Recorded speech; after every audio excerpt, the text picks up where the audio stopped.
Assalamualaikum warahmatullahi ta'ala wabarakatuh.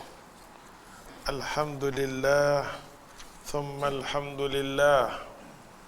Ma taufiqi walam tisamiyya illa billah. Alaihi tawakkaltu wa ilaihi unib. Hasbi Allah wa ni'mal wakil. Rabbana afri' alaina sabran wa sabit aqdamana وانصرنا على قوم الكافرين. قال الله تعالى في القرآن الكريم رب اشرح لي صدري ويسر لي أمري واحلل عقدة من لساني يفقهوا قولي اللهم آمين. Alhamdulillah, tama-tama sekali syukur kita banyak-banyak pada Allah. Dengan izin rahmat Allah Ta'ala, Allah himpunkan kita semua doa ada malam ni. Semuanya dengan kehendak dia. Ustaz tengok dalam apa ni banyak Quran. Kadang-kadang kan Ustaz jadi satu pertanyaan. Kenapa orang Malaysia suka wakaf Quran? Wakaf Quran, wakaf Quran, wakaf Quran, wakaf Quran. Quran berlambak tak dibaca. Kadang-kadang satu tempat tu perlu Quran, ambil kat masjid-masjid. Masjid-masjid pula kalau lama disimpan, dia letak yang baru. Dia letak, dia susun macam tu. Tak faham kenapa orang Malaysia perlu wakaf Quran. Persoalannya Quran tak cukup. Quran tak cukup. Nak kata Quran tak cukup, I so don't know, Syekh. Tak nampak pun. Sebab apa kita buat program wakaf Quran? Dan kempen orang buat wakaf Quran banyak sangat. Jadi kita tak nampak dia. Macam di Kuala Lumpur, wakaf Quran, wakaf semua masjid Kuala Lumpur berlambak. Banyak sangat. Di mana nak bagi? Kan dulu semua Sabah. Kita pergi tengok, oh Sabah pun tak mau dah. So kadang tanda tanya pula kan. Kadang kita tak mau buat kerja yang ada unsur pembaziran. Ni hadis nak ajak kan. Rugi, kerja membazir ni satu benda yang rugi. Yang keduanya tabiat orang Melayu ni, pasal orang Arab tahu kebodohan kita tahap mana. Dia tahu. Bila dia tengok saja orang Melayu wakaf Quran, wakaf Quran. Orang yang buat kerja wakaf Quran kat Mekah ni, orang Malaysia, Indonesia, Saudi duk menghantar Quran kat kita dah bagi kat dia. Dia tak tahu dia menghantar. Kadang-kadang bila main bulan Ramadan, setiap imam dia buat mai, ya Allah, bismillah, bismillah dia buat mai. Dia nanti mai, ya Allah berkotak-kotak dia buat mai. Nak ambil. Dia bagi. Dia bagi kat kita. Kita pergi bagi kat dia. Dia kata, hang ni mangku ayung ke, bodoh ke, aku pun tak tahu. Bumi kami, Mekkatul Mukarramah, Haramain, kami isi semua. Lepas kita letak semua tu, dia ambil balik, dia letak Quran dia. Dia ambil balik. Sampai kedai-kedai tu pandai dah. Wakaf Quran, warkaf Quran, warkaf Quran, warkaf Quran. Dia nampak orang Melayu dah tahu dah. Wakaf Quran lillah, Allah. Jadi tak tahu nak. Setiap orang nanti pergi mutawif, tuan-tuan nak wakaf, tuan-tuan, pahala besar, tuan-tuan, pahala besar. Dalam agama kita buat kerja yang nak dapat pahala sudut pembaziran. Tak ada. Sebab tu dengan ilmu ni penting sangat-sangatlah, ya Allah Tuhan. Ilmu ni dia ajak kena kita yang mana sepatutnya buat, yang mana tak perlu buat. Penting sangat-sangat ilmu. Supaya kita tak jadi kita dibodohkan oleh keadaan. Bila ada ilmu, pasal tu Nabi Allah Ibrahim doa, Rabbi habli hukman wa alhiqni bisalihin. Rabbi, Tuhan, habli hukman. Ya Allah, ya Tuhan, anugerahkan aku, bagi dekat aku. Hukman maksudnya hikmah. Mustahil. Semua ulama tafsir kata mustahil kita boleh dapat sesuatu benda tu hikmah tanpa ilmu. Hukman nak main ni, kita nak tahu satu benda dia hikmah setelah ada ilmu. Setelah dia ada ilmu. Bila dia ada ilmu, baru kita tahu ini hikmah Tuhan buat. Bila nampak banjir, automatik kita akan nampak benda yang baik. Boleh tak buat mic Ustaz Quran hari ni, cik? Quran. Tu lambat hak tu. Pada. Ustaz tengok Quran apa cantik-cantik. Tu dia. Alamak. Orang sini baca Quran ke? Alhamdulillah. Bukan nak kata, nak cerita. Apa jangan berasa pula. Amboi ustaz kata. Ustaz kata tak apa. Malaikat esok ni nak sepak apa mampu pada. Wal malaikatu ghiladun syidad. Quran cerita. Hidup kita esok ni malaikat nak main. Wal malaikatu ghiladun syidad. Malaikat yang nak main ni Allah cengih sangat-sangat. Cengih sangat-sangat pada. Saya nak bacalah satu surah tau. Surah An-Nahl. Kita tengok nak. Jadi ilmu ni penting. Nabi Allah Ibrahim mengadu ke Allah Ta'ala. Wa alhiqni bisalihin. Ya Allah ya Tuhan. Bagilah aku ni bercampur dengan orang soleh, orang baik. Kita kena. Dalam hidup kita kena. Ustaz nak buka sikit tau. Cerita berkenaan dengan suratul Hujr. Suratul Nahl. Ayat ni menarik. Tadi dah baca ayat ni. Allah Subhanahu wa ni Quran dah. Kita lah ni buka mukadimah sikit Quran. Kita nak tengok pesanan Allah Ta'ala. Supaya kuliah kita ni Allah nak bagi berkat lah. Berkat. Tengok nak Allah Ta'ala cerita apa? Mana nak umai? Allah Ta'ala kata Waqila lilladhina taqaw. Ayat ni ayat yang ke-30 Suratul Nahl. Surah berkenaan dengan lebah. Satu-satunya binatang Tuhan turunkan untuk semua manusia, lebah. Kita akan baca surah ni. Dia cerita lebah. Lebah ni dia tanya kat Tuhan nak pergi ke mana, nak buat apa. Allah cerita detail pasal lebah. Lebah ni Allah cerita detail. Dan Allah kata lebah ni menyembur bagi semua penyakit. Tak boleh siapa-siapa kata tak ada alasan pada. Kita nak tengok ayat 30 ni Tuhan kata apa? Tuhan nak cakap tentang waqilah. Allah Ta'ala kata cuba pergi tanya. Pergi tanya lilladhina taqaw. Cuba pergi tanya kepada orang-orang yang bertakwa. Quran duk ajar kat kita. Allah kata waqilah, cuba tengok mulut lidah yang akan bercakap lilladhina taqaw. Cuba pergi tengok mulut lidah kepada orang-orang yang ada nilai ketakwaan. Tanya dekat dia, maza anzala rabbukum. Tanya kat dia, apa yang Tuhan turun? Apa Tuhan buat mai? Orang beriman ni bila dia dengar ayat tu, dia kata apa Tuhan turun, apa Tuhan buat mai? Qalu khairan. Dia kata apa yang Allah buat sebiji Quran ni wahyu semuanya baik. Allahu akbar. Dan Allah Ta'ala sebut mulut lidah yang boleh mengaku kata sebiji Quran ni sebetul, satu huruf dia tak menolak, cuma orang beriman saja. Cuma orang beriman saja. Pasal orang di akhir zaman dia petikai tentang Quran. Dia kata I think this Quran is not enough. Dia akan cakap sikit saja dia ada keraguan. Zalikal kitab la raiba fi. Kitab ni jangan ada ragu. Ragu sikit je automatik saat tu, waktu tu gugur habis, jadi kosong balik. Dia tak boleh main dengan Quran. Nampak tak kan? Ini kerja Tuhan. Tak boleh main dengan Quran. Nampak tak? Qalu, mulut lidah akan beriman ni Tuhan kata khairan. Dia kata semua yang ada dalam Quran tu baik belaka. Baik belaka. Nampak tak? Dia kata lilladhina ahsanu. Dan bila kita tahu kata Quran tu baik, Quran yang wahyu tu baik kepada orang-orang yang beramal, dia tahu baik, ahsanu. Dia buat benda baik. Allah Ta'ala kata apa? Kalau macam tu lah hantar kata Quran baik, hidup hang semua perjalanan akan baik fi hadi dunia. Di dunia ni hang akan buat perbuatan baik. Hasanatan, aku balas dekat hang yang terbaik. Aku balas yang terbaik untuk hang. Allahu akbar kabira. Pada ayat yang sebelum pada tu Allah Ta'ala cerita apa? Selalunya Quran dia cerita orang jahat dulu baru orang baik. Jahat dulu. Apa tak? Ini ayat 30. Kita pergi atas sikit, 24 dia cerita ayat atas sikit. Menunjukkan Allah Ta'ala beritahu, aku nak cerita tentang orang jahat dulu. Hang jangan jadi jahat.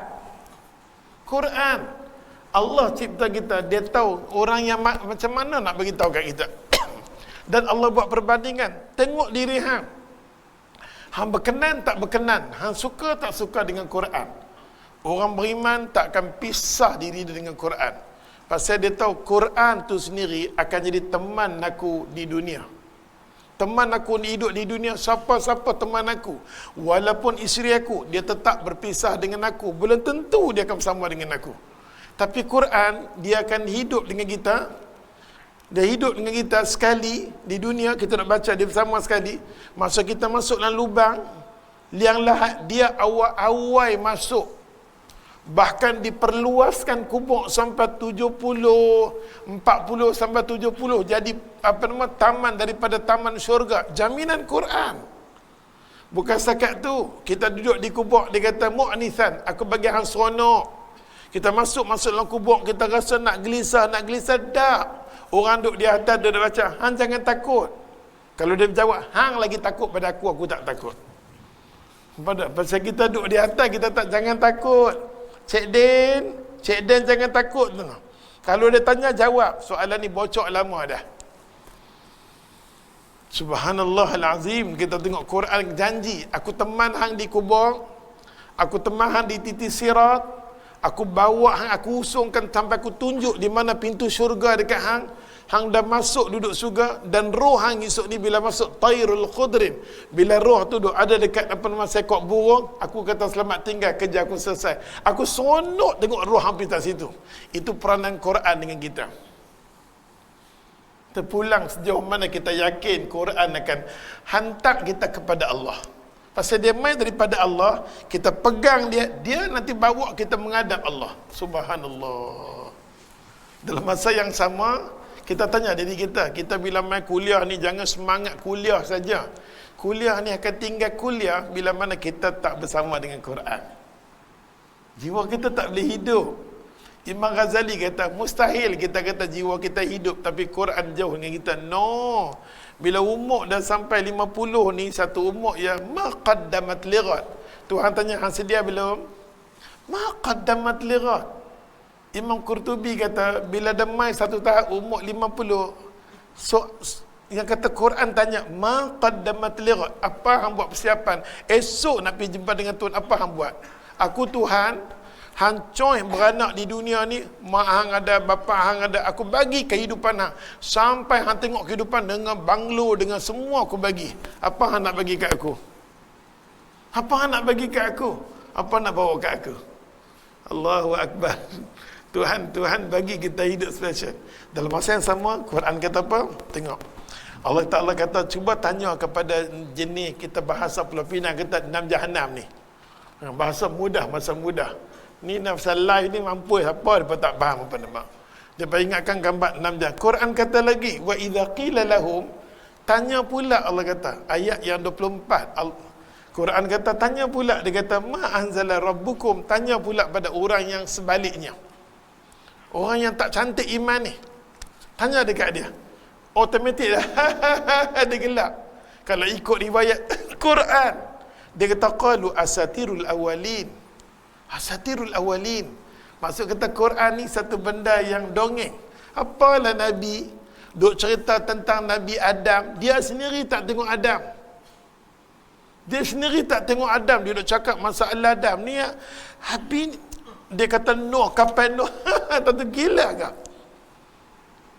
Kapal besar sangat-sangat. Ni apa ni? Pergi tanam pokok, walaupun pokok jati kat 100 tahun Nuh duk tunggu. Ni apa punya cerita ni? Asatirul awali, semua dongeng. Nampak tak? Dan Allah Ta'ala cerita tentang hati perut orang yang tak beriman ni, dia tak cantik dengan Quran. Dia takkan jadikan setiap hari dia dengan Quran satu. Imam Ghazali kata, tanda kata dia tak cantik dengan Quran, Quran tak mau dekat dia, dan dia pun tak mau dekat Quran. Salah satunya dia kurang membaca Quran. So kita yang main kuliah ni kena awas, termasuk Ustaz Zakab. Macam mana pun try the best. Try the best. Sampailah Nabi kata kat sahabat, kalau letih sekalipun ada satu surah, dia macam 1/3 daripada Quran kita baca. Surah apa? Suratul Ikhlas. Kita baca kul huwallahu ahad. Bila baca kul Allah, dia timas macam. Dia nak timas. Kalau kita baca dengan tadabbur, ya Allah, katakanlah Muhammad, kata kat mereka, kul huwa. Dia kata aku Tuhan dia, nama Allah. Bagi tahu kat depan, nama aku Allah, bukan nama lain.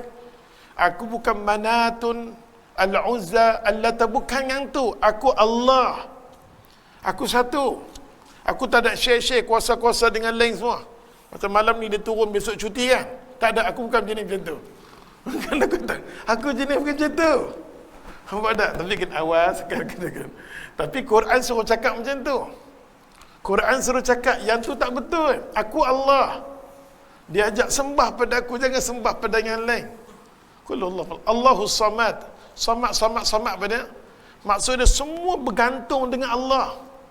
Tak ada satu makhluk pun bergantung dengan Allah. Yang kata yang nak turun malam ni macam besok cuti tu, dia pun bergantung dengan aku. Pasal apa? Sembah dia. Dia pun aku jadikan. Kulu Allah. Pasal tu kadang-kadang iman kita tak cantik. Bila nak, macam Imam Ghazali kata apa, orang tu gelisah. Awak jadikan aku macam tu nak. Awak jadi tak sonok nak. Kesemua dia memang kacau tu. Dia kata apa? Yuwaswisu fi sudurin nas. Khannas ni ada penyakit syaitan. Dia syaitan khannas. Dia masuk dengan cepat darah. Dia duduk kat sini. Dia berduduk dalam sini, dia kontrol diri kita. Kesemua benda agama akan jadi belakang. Bila khannas ni dia duduk di sini, fi sudurin nas yuwaswisu. Quran cakap tu, bila duduk tang dada, dia habis dia was-was. Semua benda agama duduk di belakang. La ilaha illallah, Quran adalah benar. Maka Quran ajar kat kita, jadilah orang yang pemegang Quran sebagai syafaat. Pemegang Quran dan syafaat. Subhanallah. Saja kita ambil dua ayat tu. Dalam surah An-Nahl, Allah Ta'ala bagi beza. Bila tanya kat orang ni, orang yang kadang-kadang tak sonok dengan Quran, dia buat satu macam tak sonok. Jangan. Mula-mula orang tak sonok dengan Quran ni, jiwa dia jadi sakit. Quran ni kita tahu satu-satunya kitab Allah Ta'ala. Dan syaitan akan fokus banyak-banyak kalau boleh tentang Quran. Terutamanya budak baca Quran, dia bagi letih. Orang baca Quran akan letih. Tak larat lah. Dia memang boring lah. Kalau dia boleh berjuang habis 30 juzuk Quran, angkat anak kita. Buat kenuri, seronok cerita ke Allah, Allahu Akbar. Ambil sekor apa nama kambing, bagi kenuri. Anak kita dalam dada dia 30 juzuk, automatik boleh jauhkan mak bapak daripada api neraka. Jaminan Allah. Sejauh mana kita yakin? Sebab kita takut kalau anak kita SPM tak cemerlang, keluar result tak ada kerja sampai kali ni, happy KP, tak ada apa. Berlambat orang keluar dalam universiti, last sekali kena buat apa nama? Contoh, bukan kita kutuk, masuk universiti tetap ilmu ada. Tapi masa depan dia, mustahil orang yang ada Quran 30 juzuk boleh apa nama? Tak ada kerja. Mustahil bin ajib. Mustahil. Allah tentukan dia pemegang aku. Sampai Allah Ta'ala panggil dia adalah keluarga aku. Rasulullah kata, inilah orang. Nabi kata, ada keluarga Tuhan. Sahabat kata, siapa? Tu yang duk hafal Quran, yang duk ni. Dia keluarga Allah. Subhanallah. Pasal tu kita yang nak duduk di kuliah-kuliah macam ni, kita damping sikit dengan Quran, kita baca hadis Allahu Akbar. Banyak fadilah dia. Mari kita sambut. Dah habis Quran. Sikit mukadimah tentang Quran. Jangan ke mana-mana. Masih lagi rancangan yang sama, TV Kampung Perlis kan. Dia baru tengok tu live tu kan. Orang tengok ada rancangan Kampung Perlis, TV Kampung Perlis. Tak lama lagi dia ada, insya-Allah. Kan semua orang akan bertapak di sini nak mencari ilmu, dia cari berpusat di Kampung Perlis. Amin ya rabbal alamin. Insya-Allah. Baik. Kita tengok hari ini hadis yang ketiga. Tiga kan? Muka surat 853, betul? Hampa ni nyanyok tau. Aduh. Muka surat 853 kan? Tengok hadis Anil Mughirah bin Syu'bah radhiyallahu anhu. Kita tahu sahabat Nabi ni, Mughirah bin Syu'bah ni semua jenis sahabat-sahabat Nabi yang Allah redha. Radhiyallahu anhum. Dahsyat tau. Kita bila mana Quran kata radhiyallahu anhum, sampai ulama tulis siapa-siapakah yang duduk di bawah pokok bai'atun tahta syajar. Yang tu kan Ustaz ulang ke apa? Nampak tak? Yang diketuai oleh apa nama? Sahabat-sahabat yang duduk apa nama di bawah pokok tu, nama dia bai'atul tahta syajar. diketuai oleh Sa'id Al-Khudri radhiyallahu anhu. Abu Sa'id Al-Khudri radhiyallahu anhu. Kan kita nak cerita Abu Sa'id Al-Khudri radhiyallahu anhu dipanggil kat dia sebagai Sayyidul Baqi'. Kita tengok Baqi' tu, Allah, kita akan ingat kepada Abu Sa'id Al-Khudri radhiyallahu anhu. Cukup dahsyat pasal apa ulama sampai letak macam tu, ulama hadir kat dia. Oh ya Allah Tuhan. Pasal dia orang yang tengok Nabi duduk di bawah pokok. Yang Ustaz pernah cerita Nabi duduk bawah pokok. Nabi ni kadang-kadang dia memang sedih. Okey? Allah bagi. Semua orang ada perasaan sedih yang tu yang ni, tapi Nabi ni Allahu Akbar, Allah bagi kelebihan. Dia sedih kalau kita himpun kehidupan Nabi ni, Allah, Nabi tinggal dekat kita elok cantik. Yang kata Islam ni. Nabi kita Muhammad sallallahu alaihi wasallam, bila Nabi duk mengajar, Nabi sampai Madinah happy. Pasal Nabi duduk 13 tahun di Mekah. La haula wala quwata illa billah. Cerita Mekah ni subhanallah. Pasal tu orang bernama muhajir ni iman dia macam ni. Dia sanggup berhijrah kerana Allah. Kita ni semua ya Allah, bila ilmu tak ada, nak hijrah apa kita tak tahu. Tapi mereka ni buat paling dahsyat. Sebagai contoh Abdurrahman bin Auf dia tinggal semua harta dia. Bukan senang tau kita nak tinggal harta. Dengan ustaz sendiri pun nak cakap senang lah. Nak bagi kadang-kadang, okey rantai semua kena bagi. Nampak dia main macam Parkinson dia main. Tambah-tambah tabung dah bergerak dekat dia. Allah, dia main dah. Tabung dah bergerak. Allah Akbar. Nabi sallallahu alaihi wasallam bila sampai di Madinah, Nabi seronok peringkat awal orang layan Nabi. Tapi bila Nabi dengar Nabi duka cita yang sangat-sangat. Orang yang berkuliah dengan Nabi, orang yang main kuliah Nabi, hidup belakang Nabi, siapa dia? Abdullah bin Ubay As-Sahlul Al-Bahlul Al-Quraja. Itu semua riwayat yang tambah. Memang kurang ajar. Tapi dia orang yang kita kata tokoh Madinah. Tokoh Madinah kan? Dia duduk belakang Nabi. Tapi ya Allah Tuhan, dia serang, dia khianat Nabi. Dia tengok Nabi, dia berkuliah dengan Nabi, sikit zarah pun tak masuk cinta Nabi, tak cinta Allah. Apa jangan jadi macam tu, oi. Bukan semua orang main masjid macam malaikat. Kadang-kadang lebih teruk daripada Abdullah bin Ubay pun ada di masjid. Kadang-kadang kita ceramah di masjid ni, polis pun tak tahu apa jadi dekat sini. Kecuali kalau orang di sini tak mengadu. Betul tak? Dia komplain. Aku rasa... Polis tu kata, apalah, empat ceramah elok-elok sudahlah. Kerja kami pun banyak duk ada. Ni masjid pun nak bergaduh, apa lagi di luar. Luar bergaduh, masjid bergaduh. Ni apa ni, Rapelatun? Kami harap orang masjid lah orang yang paling terbaik. Rupanya kes masjid pun tak habis. Dini Bilal dengan Dini Tok Siap, Dini Rabuk, Dini kata lu bergaduh. Allah Akbar. Polis kata, kami pun tak tahu nak selesai. Sebaik-baik tempat masjid pun bergaduh. Alamak, Nasma pocik. Tak tahu apa-apa dah. Kan? Oleh sebab tu ya Allah, orang yang duduk dalam masjid Nabi, tengok Nabi ni mengkhianati Nabi, Abdullah bin Ubay. Betul? Jangan kita pasal tu kita mai di kuliah pi balik masjid ni, jangan jadi macam depa ni, grup-grup depa ni. Yang mana masjid tak jadi apa, kuliah tak jadi apa, dia tak jadi apa. Kita main masjid ni, kita dapat ilmu, kita tak boleh ubah diri kita, keluarga kita, anak kita. Kita balik-balik, kita tengok anak kita semayang dak, tutup aurat dak, tak ada apalah, tak apa. Dia muda, bagi dia bebas. Bapa oi, hang nak mati esok lusa, kalau anak hang macam tu, tak ada harapan nak masuk syurga. Semua kita tahu, bila kita mati ada satu jalan untuk selesaikan masalah kubur akhirat kita. Waladun soleh, betul tak? Anak yang soleh. Semua anak yang soleh. Tapi sebelum mati dia tengok anak dia masalah semayang tak terurus, solat Quran, banyak benda tak terurus. Jaminkah seorang bapa akan senang di dalam kubur dia? Itu tanya diri sendiri. Nampak tak? Jadi bila kita mai tang sini ni, sekurangnya kita balik-balik kita risau. Ya Allah, ya Tuhanku, aku dah kahwin kat 40 tahun baru aku dengar ceramah macam ni. Rupanya aku kena betul keluarga aku. Qu anfusakum wa ahlikum nar. Seru diri hang, keluarga hang daripada api neraka. Seru diri hang. Bila Allah bagi kat kita jadi ketua rumah, suami, kita ada isteri, semua tu tanggungjawab kita. Seru diri hang dan keluarga jauh daripada api neraka. Itu pesanan Allah Ta'ala bagi orang yang dengar. Tapi Abdullah bin Ubay tak jadi apa.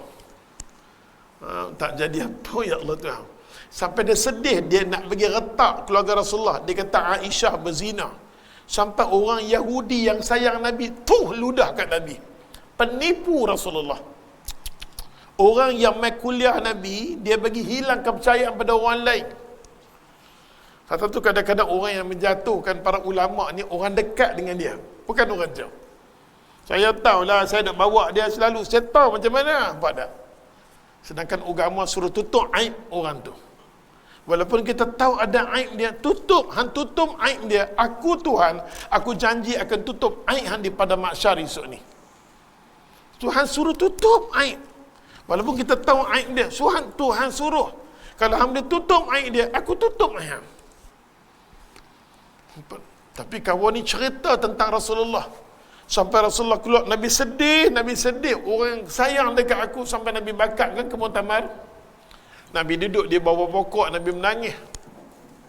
Nabi angkat tangan, Nabi kata ke Allah, ya Allah. Nangis Nabi duduk bawah pokok. Sampai Quran cerita macam mana Rasulullah hadapi. Dia duduk di bawah pokok, dia mengadu dengan Allah, ya Allah. Aku nak minta tolong kepada golongan muhajir. Dan mereka tu adalah orang-orang yang tinggal keluarga, tinggal semua segala-galanya. Sedih tak habis lagi. Mereka tinggal keluarga semata-mata ikut aku. Takkan aku nak cerita masalah aku dekat golongan muhajir. Dan kalau aku nak muhajir ni orang yang main daripada Mekah, yang hijrah ke Madinah. Golongan Ansar pula ialah Haud dan Khadrat yang bergaduh tu, Nabi satukan mereka. Nabi kata takkanlah aku nak cerita masalah aku pada golongan Ansar penduduk Madinah yang mereka baru kenal agama. Nabi duduk tangkap tangan dekat Allah, ya Allah. Tengah-tengah Nabi angkat tangan, yang dengar Nabi duduk minta dekat Allah Ta'ala, tak lain dan tak bukan Abu Sa'id Al-Khudri radhiyallahu anhu. Satu ulama meletakkan Sayyidul Baqi'. Abu Sa'id Al-Khudri radhiyallahu anhu, dia mai kat Nabi, ya Rasulullah. Dia sedih tu, ya Rasulullah, aku nak ambil segala harta benda aku nak bagi dekat hang. Nak tengok Islam bagi cantik, aku nak bagi diri aku dekat hang. Dia bai'ah. Elok dia bai'ah dengan Nabi. Bai'ah dengan arti kata jabat salam, angkat janji dengan Nabi. Aku janji aku bagi harta aku bagi nyawa aku semua dekat hang, ya Rasulullah. Bila dia buat macam tu, semua sahabat Nabi seorang demi seorang pakat berimpun nak bagi kekuatan kat Nabi. Nabi dah hilang dah, berdebum dah. Tapi sahabat mai jabat salam bai'ah dengan Nabi sallallahu alaihi wasallam. Maka Nabi sallallahu alaihi wasallam, ya Allah Tuhan, Nabi kata tak apalah, tangan kanan aku ni adalah Uthman. Sahabat tanya, mana Uthman ya Rasulullah? Kami semua doa ada, mana Uthman? Nabi kata Uthman ada urusan aku hantar dia. Tak apalah, ini Uthman, Nabi kata. Ini Uthman jabat salam dengan aku. Pada bila Nabi kata macam tu, Allah Ta'ala kata apa? Radiyallahu anhum. Radiyallahu anhum Muhammad, ke semua yang mereka membai'ah dekat hang ni, angkat janji dengan aku, redha depa Muhammad. Tak ada seorang di kalangan depa mengkhianati hang lagi. Tak ada siapa Muhammad. Barulah Nabi bangkit semula, ya Allah. Barulah Nabi SAW bangkit semula. Allahu Akbar kita. Yang kata Nabi Muhammad SAW. Dan pada hadis ni nak cerita tentang, kita cerita tentang sahabat dulu. Kita tahu, kita tengok sahabat ni, kita tengok subhanallah. Anil Mughirah bin Syu'bah radhiyallahu anhu, muka surat 853. Anil Mughirah bin Syu'bah radhiyallahu anhu, anna Rasulullah sallallahu alaihi wasallam qala. Mughirah bin Syu'bah mengatakan, wallahi aku bersama-sama dengan Nabi SAW. Qala, Nabi kata apa? Nabi kata, innallaha harrama alaikum, sesungguhnya Allah Ta'ala haramkan ke atas kamu, dia kata uququl ummahat, janganlah kamu derhaka kepada mak-mak kamu. Mak-mak kamu. Pasal apa dia kata mak di sini? Ulama adil mengatakan mak ni lebih diutama dalam agama ni, dia lebihkan utamakan mak. Pasal dalam hadis sebut tentang mak ni, mak berapa kali? 3 kali, masuk yang keempat bapa. Maka di sini juga dia kata Sesungguhnya Allah Ta'ala haram ke atas kamu, jangan derhaka kepada mak-mak kamu dan bapak juga. Jangan kita baca-baca sini, mak saja, bapak tak apa. Bapak pun tak boleh. Nampak tak? Dengan mak dia. Kalau hadis ni memang dia cakap panjang. Apa maksud derhaka, Ustaz? Derhaka adalah kita bagi sakit hati dia. Bagi sakit hati dia. Contoh mak kata, tolong Ustaz, boleh telefon dekat kakak hang tak? Mak rasa seminggu dah mak tak dengar suara dia. Hang telefon Ustaz. Aku tak tahu nak die-die ni, aku tak tahu. Nampak tak? Anak doktor-doktor belakang, tapi mak ni tekan tak tahu. Mak tak tahu nak tekan-tekan. Nampak tak? Hang tolong tekan saya kat mak. Nampak tak? Dia berkata, tak apa, bagi dia telefon kat mak lah mak. Ya Allah, aku nak minta, aku suruh hang tekan, aku nak cakap. Pasal dia tak ngam dengan kakak dia, mak dia suruh dia telefon, dia geram lah. Nampak tak? Bila kita kata tak mau tu, mak terasa sikit, dia termasuk kategori derhaka. Dia termasuk kategori derhaka. Ataupun kita kata kat mana, automatik, habis. Hang dah masuk kategori anak yang derhaka. Anak yang derhaka. Pada apa benda baik, contohnya mak di rumah, kita Assalamualaikum, Allah tuan imai dah. Hang anak yang derhaka. Mak dia baru duduk mai rumah dia, tu dia mak mai dah. Hang kesiap lah, nanti siap dia mai, dia pok pek mampus nak berhenti. Tu semua nama dia derhaka. Orang yang derhaka ni satu je, rahmat Allah hilang daripada hidup dia. Apa maksud rahmat?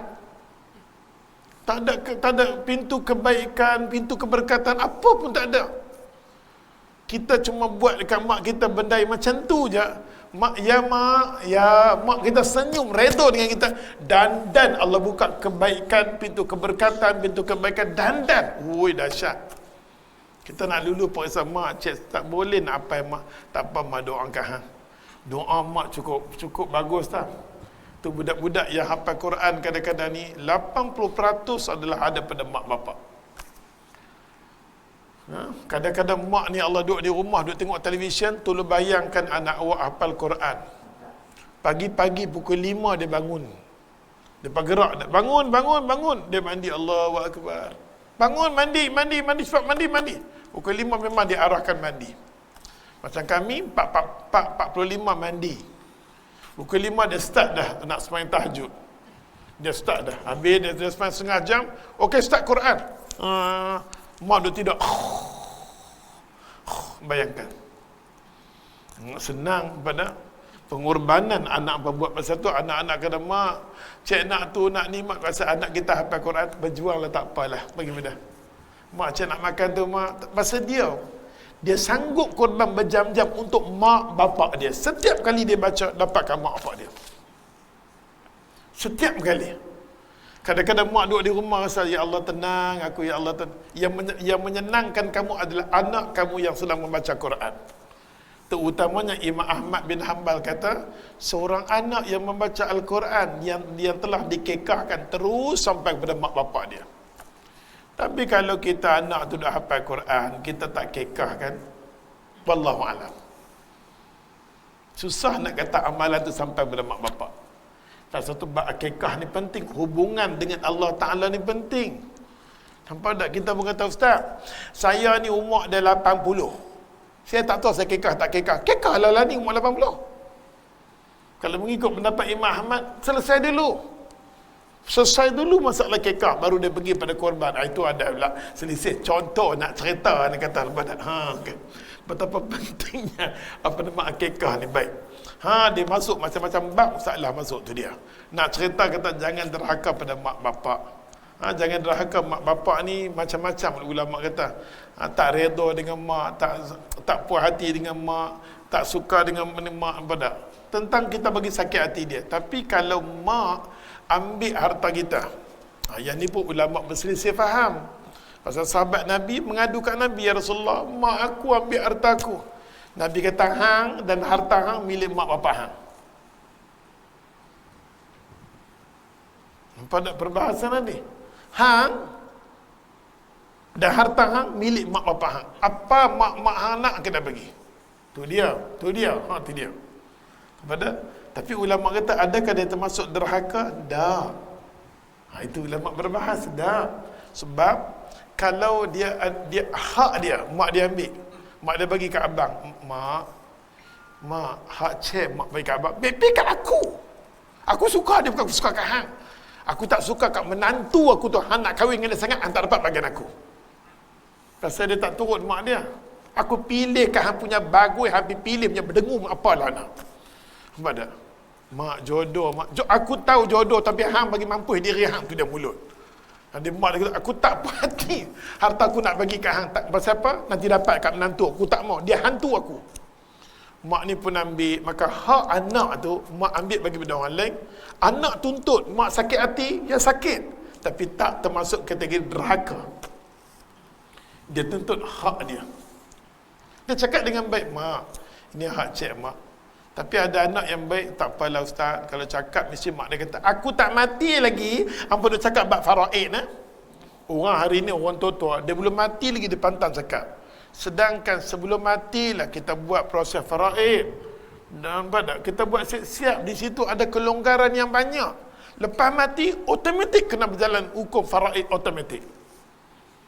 Ni semua kena ambil taubat ni. Nanti kita cari harta, anak-anak bergaduh kena harta, tetap finnar. Rugi dengan harta kita tu. Kita carinya penat dengan harta, anak bergaduh. Habis lingkut di jahanam. Nampak tak? Oh ya Allah, 8.5 dah kan? Sambung. Takat tu. Ya Allah. Yang keduanya Allah Tuhan, Nabi larang. Ada 3 benda yang Nabi kata haram, jangan buat.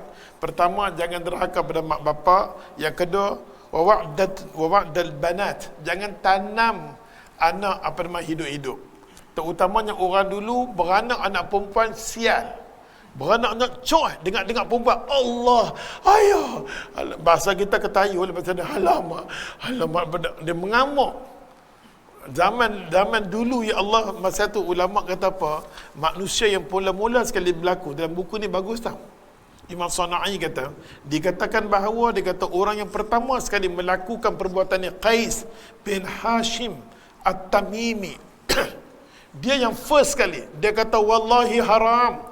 Beranak dapat anak perempuan cukup tak bagus. Pasal apa? Cukup tak bagus. Pasal bila dia mati sini bukan dia boleh mewarisi kan. Nampak tak? Cukup tak bagus. Dalam bab apa nama orang tabiat orang Arab, mungkin sampai lah ni ada kot tabiat gila-gila tu. Beranak saja anak perempuan tanam. Untunglah orang perempuan tu yang kena syukur ya Allah Tuhan. Mai Nabi SAW pertahankan orang perempuan. Maka orang perempuan kena sayang kan. Ada hak dia sampai Nabi SAW bagi tahu ya Allah, sebaik-baik laki-laki orang yang layan isteri dia. So mak dia jangan cemburulah. Mak dia kata, ya Allah bagusnya anak aku laki-laki ni sayang dekat isteri dia ya Allah. Tengok sampai nak makan pun ya Allah berumai kat dia, bagi mesra. Bagus, tak salah. Jangan kita kata anak aku dah kena mandram dah, anak aku dah kena dah. Nampak tak?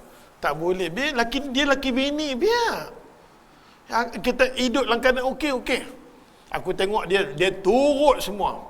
Sampai sidai baju pun dia buat, sampai semua dia buat. Aku tak boleh duduk, beli tiket pun nak balik bang. Ni apa punya cerita, nampak tak? Setengah kadang dia kasih sayang, nampak tak? Kadang-kadang bila mana isteri tu letih, isteri tu sakit tu, tak salah. Nabi sendiri pun kan kita cerita, Nabi sendiri pun buat sup. Bila tengok waktu nak makan, Nabi tengok Aisyah terlentang tidur letih. Nabi biar dia tidur, Nabi masuk di dapur. Tak salah. Nampak tak? Tolong-menolong di kalangan rumah tangga tak salah. Tapi jangan apa-apa. Bang, you nak dapat syurga, you duduk kat dapur. Yang tu hang bagi penyayang betul. Kita tahu yang mana naya, yang mana kasih sayang, kita tahu. Kita buat ni atas dasar kasih sayang. Dan Nabi kata sebaik-baik laki-laki adalah orang yang layan kepada isteri dia. Nabi letak macam tu kedudukan orang laki-laki ni. Untung lampau orang perempuan, nampak dia akan jadi bidadari kat rumah. Nampak tak? Dia boleh menyanyi lagu apa-apa yang pelakon tu buat kan, dekat perempuan juga. Boleh. Allahu Akbar kabira, Ustaz Alim ke baik. Teringat kat dia, bab ni dia pandai. Dia kalau perendang dengan nampak-nampak sekali rebah. Nampak tak? Qais bin Hashim At-Tamimi, seorang laki-laki, orang pertama sekali bunuh perempuan. Bukan setakat tu je. Zaman dulu anak laki-laki, anak perempuan dia kata kalau nak besar, aku tak pasal dia mengandung je. Allahu akbar, aku bukan nak dia mengandung. Siapa nak sara dia, siapa nak bagi makan dekat siapa ni dia. Tapi Allah Taala kata setiap kali benih ada di perut dia ada, duduk aja, automatik Allah dah tentu rezeki untuk dia. Hukum kita gugurkan anak bila jadi roh adalah haram. Sampai anak ni pun minta, dia kata kenapa aku dibunuh. Ada lagu Elicat, apa nama, lagu Elicat dia kan lagu tu kan, apa nama, apa kan lagu dia buat lagu dia kata apa nama, kenapa aku tak tahu lah, kan ada kan lagu tu kan tak apa lagu tu, dia pun mati aku pun lupa dah. Subhanallah. Lepas dah dia duk kata berkenaan dengan kenapa aku hidup kat dunia. Budak tu akan tuntut mak dia. Rugi orang yang gugur anak daripada kecil, dia akan tuntut mak dia, Allah. Untung yang kadang-kadang anak dia meninggal pada kecil, seorang dua orang, tetap Nabi kata dia akan heret mak bapak dia ke syurga Allah Ta'ala. Tuhan tahu. Tuhan kata kalau budak ni besar, mampu dia heret ke neraka. Baik aku mati dia kecil-kecil. Aku tahu. Allah Maha mengetahui. Aku Maha mengetahui pasal apa aku ambil dia awal nak selamatkan hang. Nak bagi hang masuk ke syurga. Sangka baik dengan Tuhan. Sangka baik dengan Tuhan. Ma makaru wa makar Allah wallahu khairul makirin. Kita merancang macam ni, dah beli segala macam-macam peralatan. Tengok Tuhan ambil dia. Tuhan kata di antara hang buat persiapan nak sambut baby dengan aku buat persiapan dengan siapa? Aku bawa hang. Siti Sarah jaga kan? Ya nak menyusu semua pada. Daripada hang jaga dengan tentera aku jaga. Siapa yang kita sangka baik Tuhan. Tuhan ambil anak tu, Tuhan pelihara. La haula wala quwata illa billah. Dalam bab ni dia kata ya Allah, jangan bunuh baby, jangan bunuh baby. Ini satu benda yang haram. Benda nak cakap bab ni memang hadis ni panjang orang cakap. Profesor Qardawi mengatakan boleh gugurkan kalau dia ada anak tu apa nama? Ada unsur penyakit. Doktor cek-cek, dia kata kalau beranak anak ni susah. Ya, itu ijtihad Profesor Qardawi, boleh gugurkan anak. Wallahu a'lam. Dia kata boleh gugurkan. Dan seterusnya apa nama hadis yang ketiga haram, dia kata wa man'an wa hatin. Wa man'an maksud dia orang ni berharta, kewajipan yang Allah kena kedekut. Wa man'an dia tahan diri, dia tak mau bagi. Sepatutnya hak pada Allah kena bagi, tak mau. Tapi dia tanya pusat zakat nak bagi apa kat dia? Wahatin. Macam nak kata, yang sepatutnya dia kena bagi dia tahan, tapi ada peluang dia ambil. Aku nak isi borang, aku dengar kata apa PKP ni dapat berapa-berapa. Yang tu dia mau. Faham tak ni? Penyakit ni adalah haram. Hak Tuhan dia tak bagi. Contoh nak bagi jelas, katalah orang tu bekerja dengan dia, gaji kena bagi 1,000, tapi dia tahan kawan tu, sepatutnya dia kena bagi gaji lebih daripada 1,000. Kadang balik pukul 5, dia bagi pukul 6. Dia bagi sepatutnya gaji dia 1,000 atau 1,000 lebih, dia bagi 800 je. Dia tahan kawan tu. Hak orang dia kena bagi, dia tahan. Dan malah dia minta kawan tu, hamba kena bagi kat aku. Duduk ni hang makan dengan akram Hussein pada. Penyakit macam ni jangan ada. Nabi tak suka. Nabi tak suka. Kalau orang duduk bekerja dengan bawah kita, pemudahkan dia. Mudahkan dia. Allah mudahkan kita. Allah mudahkan kita. Nampak dia tahan diri dia. Allah bagi kelebihan, kewajipan yang patutnya dia kena kepada zakat lah. Susah lah ya Allah, punya susah. Dia kira nak cekak ni, nak keluar susah. Ada faham tu? Apa angguk sudahlah. Apa ada penyakit ni, apa jangan ada. Pasal penyakit ni Nabi kata di akhir zaman, kedekut ni kelas minta. Tuhan murah sikit. Tuhan kata lebih pada tu aku bagi. Hang celik mata sampai hang tidur balik. Sampai hari ni umur hang 60, apa penyakit pun tak ada. Setengah orang tiap minggu duk pergi hospital. Duk beli ubat. Ada orang beribu duk habis duit kena ubat. Tapi hang aku selamatkan hang. Nampak tak? Kita infak. Infak bila kita sihat kita bagi, bila kita sakit kita bagi ke Allah Ta'ala. Hak Tuhan mau. Nampak tak? Tapi kalau hang kedekut sangat, aku bagi cara lain. Hang pergi klinik lah. Sekali pergi klinik, doktor kata 120. Ni dengan ubat, dengan semua, nampak tak? Oh, ni semua jangan main. 3 benda ni Nabi kata, Mughirah kata haram. Habis 3 benda ni Nabi cakap pula benda lain. Nabi cakap benda 3 pula. Nabi kata wa karihalakum. Tadi dia kata innallaha harama alaikum. Tengok. Yang kedua pula dia kata kariha lakum, benda yang benci kepada kamu. Benda yang dibenci oleh Allah Ta'ala ialah qila wa qala. Qila wa qala ni kita kata qila fulan, ada orang kata macam ni lah, ada orang kata macam ni lah. Kadang-kadang sifat dia kata, dia mengadu, Ustaz, ada orang kata ke Ustaz tahu, ada orang kata ke Ustaz macam ni, saya dengar. Nampak tak? Cakap macam tu dilarang oleh orang, benci. Kita dengar tak sedap. Ada, kalau boleh jangan. Ustaz, ada orang duk kata ke Ustaz, Ustaz bukan macam ramah sangat, Ustaz nak menjaga. Nampak tak? Contoh. Kita tanya siapa dia? Adalah, dia tu duk main kuliah Ustaz. Main kuliah Ustaz, nampak tak? Dia selalu duk main kuliah Ustaz. Dia duk kata, aku pi ni bukan apa, aku nak dengar Adi, bukan aku nak dengar dia pun.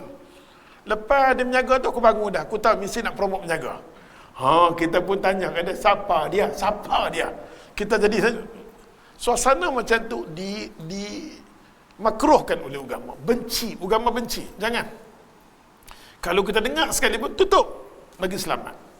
Ataupun kita kata itu masalah segi kemasyarakatan, dari segi agama, kita bila cakap hukum, ada ulama kata kita dalil mana ni hang ambil apa nama bunga hang tabung atas kubur, ambil ayak 1 jam untuk bubuh atas kubur tu, dalil mana? Ada mana? Kita tanya. Ada tak mana? Asal agama ni datang jangan jelas. Qala Rasulullah, qala Allah Ta'ala kata, Nabi kata. Lah ni hang kata adalah, orang kata adalah. Tak apa ada tu. Qila wa qala, terutamanya dalam masalah urusan agama, jangan cakap macam tu. Benci. Ada orang kata kalau kita ambil apa nama bunga dia bubuh atas kubur tu, lepas tu kita bubuh ayak adik bagus, dia jadi sejuk. Bodoh, dia tak sejuk hang kot. Nampak tak? Kadang-kadang kita buat satu benda, kita nak tahu pasal apa kita ambil ayak corak atas kubur. Contoh. Tengok orang semua bila main raya dia ambil corak. Jadi dengan hang sekali, kalau kawan tu kalau boleh bangun, dia corak hang balik. Yang kita tengok Nabi buat satu je. Nabi pergi ke kubur sahabat, kedua-dua tangan Nabi cekak. Sampai tak? Kedua-dua tangan Nabi cekak tanah kubur. Nabi baca Allah maghfir lahu, ampunkan dosa dia ya Allah. Tanah ni yang kebumikan dia ya Allah. Bagi nur ya Allah bagi dia. Luaskan kubur bagi dia ya Allah. Ampun dosa dia ya Allah. Nabi ada dalam kitab Bulughul Maram. Dalam kitab ni ada. Kita semak. Oh tu dia. Kenapa kita sayang kat Nabi tak buat macam tu? Kita kata Nabi tak jumpa bunga. Penampak ke hang? Membadak. Macam orang duk kata lah, ni nak kita dah pakai siwak tu. Siwak tu kalau boleh, Nabi kalau ada berus gigi Nabi tak boleh sama. Siwak tu kategori dia, ulama kata kita pelekeh tentang siwak, boleh jatuh murtad, kafir. Pasal hadis mutawatir, lebih pada 60 sahabat Nabi yang meriwayatkan hadis berkenaan dengan siwak. Hadis yang kuat. Sampai ulama buat kajian, ambil siwak bubuh dekat mulut, katalah orang yang ada penyakit gusi, berbau mulut dia, siwak bagus. Siwak, pakai siwak kan? Nampak tak? Di 3 tempat kita pakai, malaikat kumpul lah hadis sebut. Nak baca Quran, tapi janganlah dengan nak semayang dengan gigi dengan kuning satu macam, tak payahlah yang tu. Nampak tak? Ambil syarat beradab. Masa kita baca Quran, masa kita wuduk, dengan masa nak semayang. 3 tempat kan? Itu syariat. Yalah ustaz cakap, ustaz tak bawa. Itu kelemahan ustaz. Patutnya kita kena ada. Nabi tak pernah pisah hidup dengan siwak. Tapi kita sunnah dengan aku tak ada. Ayat aku nak letak tadi aku lupa. Ya Allah, sambung balik. Tak satu nak terlekat apa benda ni rupanya. Ada masalah. Jangan tengok jam weh. Aku jauh dah hari ni. Penat dah pada tak habis. Tiba-tiba hampa duduk atas sini, hampa nak motor, khabat balik dah. Aku nama ya Allah, daripada pukul 4 kami keluar tadi. Tapi hari ni sampai awal. Nak pergi makan laksa kat sana, ramai orang. Berapa kali pergi tak dapat. Pada kita pipi tu dia manusia. Depa main pergi mana tu?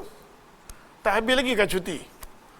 Alamak, daripada orang luar memang balik pulau jangan duk makan pada makan selalu kan. Sambung. Qila wa qala. Boleh kan? Satu benda yang dibenci. Yang kedua dia kata wa kasratus soal.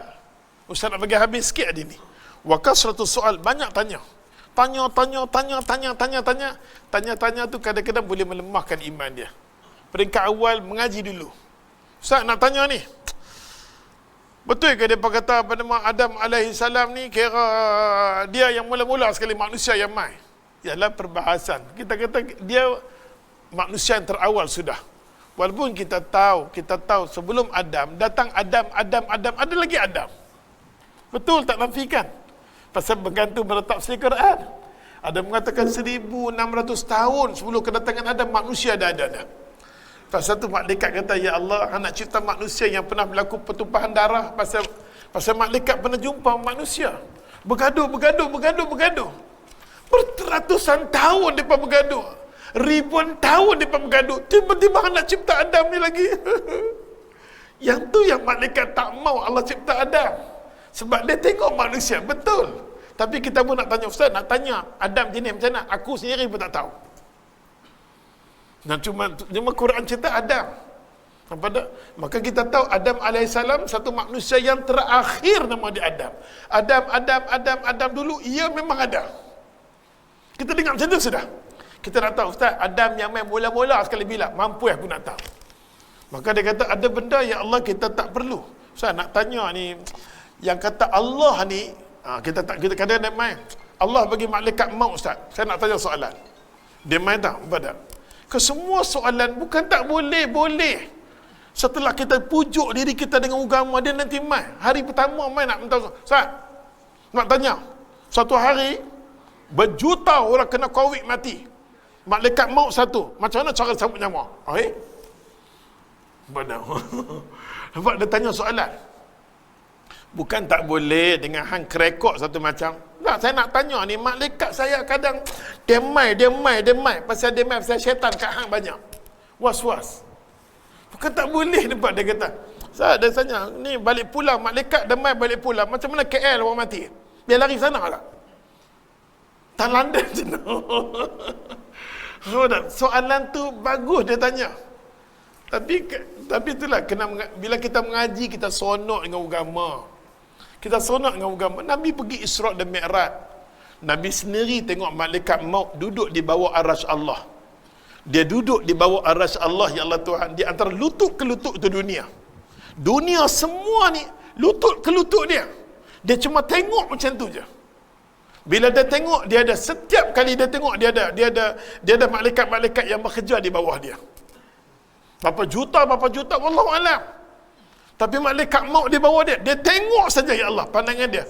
Dia tengok semua macam tu. Allah bagi kelebihan pada malaikat maut. Lepas tu kita baca buku dia Alam Malaikat kan. Kita tahu satu. Di situ kita tengok tu, ya Allah, kebesaran Tuhan. Bayangkan malaikat yang besar macam tu duduk di arasy Allah. Pasal tu arasy Allah berbanding dengan semua alam, tak boleh lawan arasy Allah. Berat arasy Allah. Tak boleh lawan.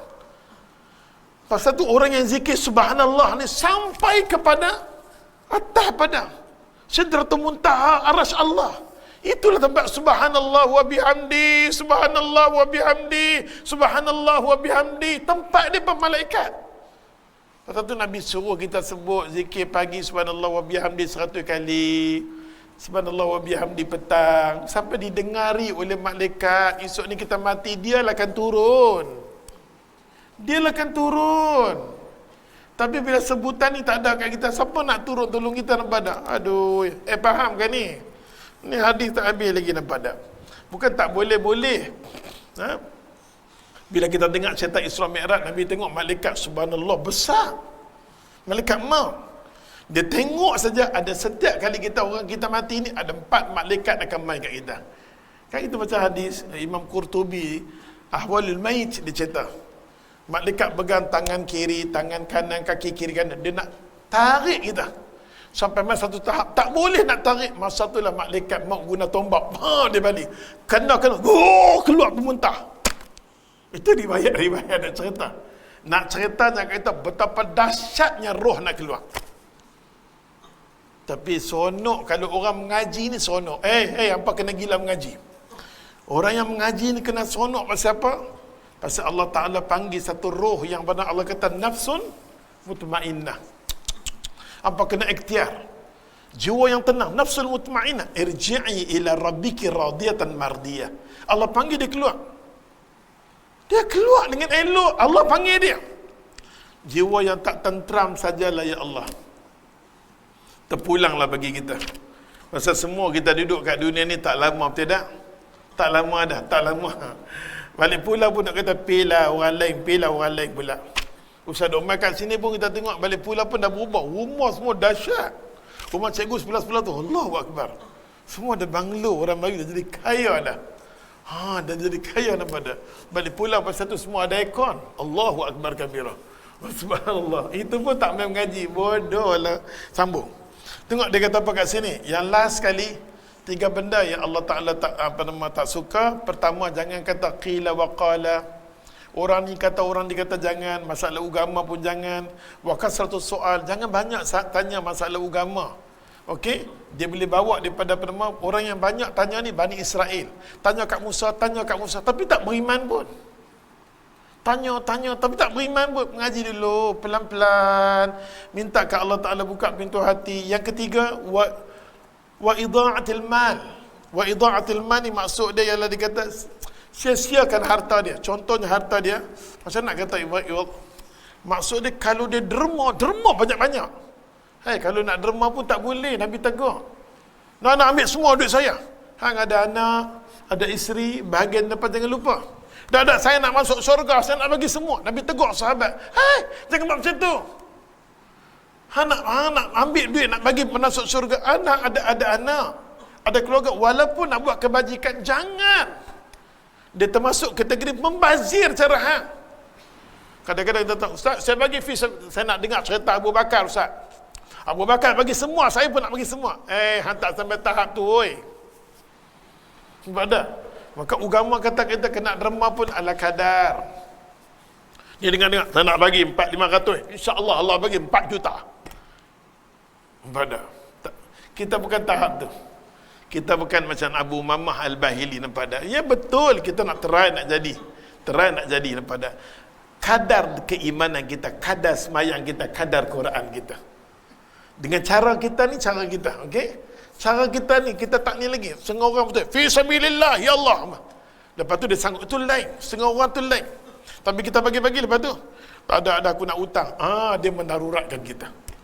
Fikir, walaupun nak buat kerja agama, dia kata, wa idha'atul man. Jangan sia-siakan harta. Lagi satu, belanja. Belanja nak sambut anak punya hari jadi. Happy birthday to you. Happy birthday to you. Nampak tak? Kadang-kadang kita panggil, pernah lah ni orang nak pergi kat Syria. Kan makan Syria. Bila setiap kali-kali dia buat, bila sambut hari jadi kan, orang Melayu kan, teringin kan nak sambut hari jadi. Nak lagi nampak macam grand, up to date. Mak tak pernah macam ni. Nak bagi tunjuk kata, we all up to date. Satu macam. Nak tunjuk kata, mai kampung nak belagak. Contoh. Nampak tak? Senang. Satu macam nak tunjuk masuk kedai canggih. Duit tak seberapa apa. Tapi nak tunjuk kat orang. Nak sambut hari jadi. Kalau masuk kedai restoran Arab kan, kita kata kat dia, nak ni hari jadi saya. Okey, dia pakai. Dia tiba macam mana lagu-lagu tu nak. Satu kedai tu dengar. Happy birthday, happy birthday, happy birthday. Kita kata apa lah Melayu makut ni. Tak keman saja nak tunjuk kata we all up to date. Satu macam laki bini intimate pegang balon. Malaikat tu sudah mengada-ngada lah, tergetak-getak, tergedi-gedi, nampak tak? Tambah-tambah orang tua-tua nak mati. Malaikat aku tolak dengan kek yang baru hantar, nampak tak? Sudahlah, nampak tak? Kita boleh tahu orang mau Pulau Pinang kata ranggi. Tuan saya nak tunjuk ranggi lah tuan saya. Malu ke orang. Tak ke mana. Kalau kena mulut aku, apa dah tengok. Wa idha'atul mal. Kadang-kadang kita nak belanja keterlaluan. Kadang-kadang ya Allah nak bagi pihak masjid, kita kata tak apalah, masjid nak apa saya bagi. Susah nak bagi. Tapi kalau dia belanja kenuri yang bukan-bukan, kadang kenuri tak bukan-bukan pun. Apa ada kenuri hari jadi anak kadang 4-5 ribu, makan Allah 3,000 tu akan dihukum oleh Allah. Kita tahu lah orang Pulau Pinang macam mana. Makan. Nanti mampu macam tu. Subhanallah lazim. Ni perangai kita ni hadis dah sebut. Hadis kata apa? Aku benci majlis tu. Wa ida'atul mal. Termasuklah kita nak kahwinkan anak, nak dapat menantu. Oh ya Allah, teman-teman, bila menantu hai ho masuk depan dia naras kan. Bila masuk pengantin kan masuk Allah Akbar, nai oh hey masuk dalam pengantin. Kita kata apalah ya Allah, kalau aku tahu aku tak mai pun tak apa dapat dah. Habis beribu ya Allah ya Tuhan, beribu nak sambut tu. Sedangkan semua orang tahu bila ijab kabul ni, Allah pesan kepada malaikat yang duduk di bawah arasy Allah turun. Semua kita tahu. Malaikat akan turun dengan satu doa. Barakallah lakuma wa jama'a bainakuma bil khair. Itu doa. Itu bukan lagu tau, itu doa. Aku himpunkan nampak malaikat mai. Elok malaikat nak mai habis terbang. Majlis kenuri. Habis beribu, dia termasuk kategori ini. Wa ida'atul mal, hang buang harta benda hang tempat yang salah, yang sia-sia. Terpulanglah benda yang dibenci oleh Allah Ta'ala. Allah akan hitung. Bapa habis kenuri, berpuluh ribu habis kenuri, ribu penat kenuri, satu pahala pun tak dapat. Satu malaikat pun tak main majlis kita. Semua majlis serabut. Betul tak? Kita sendiri buat. Lepas tu tak berapa lama kemudian anak balik. Dia tak berkenan kat cik. Anak mampu penat kenuri tak habis, dia bawa balik beg dah. Lah ni kes penceraian, Masya Allah. Dah dapat anak 2 bercerai. Nah ini habis rumah tangga dia tak elok. Rasa muqaddimah kita dengan Tuhan tak elok. Tak dapat restu daripada Allah. Terpulanglah kat kita. Ceramah dah dengar, dah berkuliah, dan punya tunggu nak bagi faham. Tak faham juga, aku tak tahulah. Nampak dah. Tadi tak ada syarah hari ini. Hari ini cuma baca hadis saja, tak ada syarah. Jadi hampa semua orang alim. Di sini ni Kampung Perlis ni baca hadis tanpa syarah. Allahu Akbar. Ini kelebihan daripada perma duduk dengan ulama Kampung Perlis. Kan? Kita rasa berhenti dekat situ dulu, nanti besok ya Allah. Besok bulan depan kalau mau Ustaz syarah sikit aja tentang hadis tu, dan kita masuk tentang Abdullah bin Amr bin As, salah seorang sahabat Nabi yang Ustaz akan cerita dikenali sebagai ahlul ibadat. Ahlul ibadat, dia kata Allah Ta'ala redha terhadap kamu selagi mana mak bapak kamu redha. Selagi mana ada mak, selalulah panggil mak, apa abang mak, ada mak dekat dengan mak. Kalau mak kita suka dekat kita, suka duduk dengan kita, Nabi kata sentiasa kerahmatan tolong. Allahu Akbar. Ada di kalangan mak, dia suka duduk dengan anak dia. Bayangkanlah Nabi kata itulah rumah yang penuh dengan keberkatan.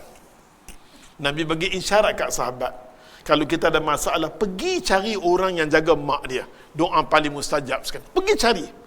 Tentang ibadat dia kita tak tahu, tapi tentang dia jaga mak dia, confirm orang ni, confirm. Pergi cari doa dia. Oh, tu dia.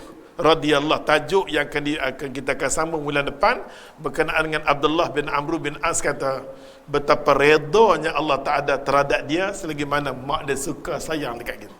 Jadi kita ada mak, kita peluk dia, kita sayang dekat daripada. Ustaz rasa cukup dekat situ dulu. Yang baik semua main daripada Allah. Salah dan silap daripada kalam Ustaz sendiri kita sudahi dengan tasbih kefarsakan Allah.